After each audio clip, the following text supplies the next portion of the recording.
সচিবালয়ে আগুন নেভাতে গিয়ে ট্রাকের চাপায় নিহত হয়েছেন ফায়ার সার্ভিসের কর্মী মোহাম্মদ সোহানুজ্জামান নয়ন। সচিবালয়ের দক্ষিণ দিকের ১ নম্বর ফটকের সামনের রাস্তায় একটি ট্রাক তাকে চাপা দেয়। নয়নের নিহতের ঘটনায় শোক জানিয়ে ফেসবুক স্ট্যাটাস দিয়েছেন অন্তর্বর্তী সরকারের প্রধান উপদেষ্টার প্রেস সচিব শফিকুল আলম।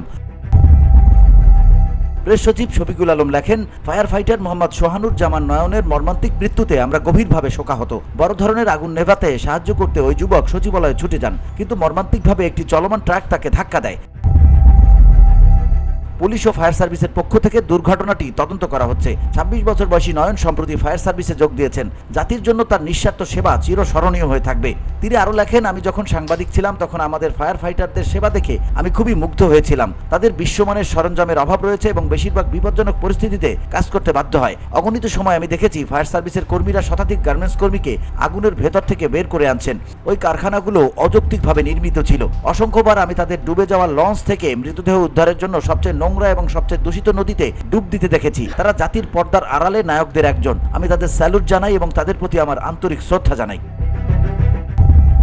প্রসঙ্গত, বুধবার মধ্যরাত 1:52 সচিবালয়ে আগুন লাগার খবর পায় ফায়ার সার্ভিস। ফায়ার সার্ভিসের 19টি ইউনিটের চেষ্টায় বৃহস্পতিবার সকাল 8:05 আগুন নিয়ন্ত্রণে আসে। VOD Bangla news desk.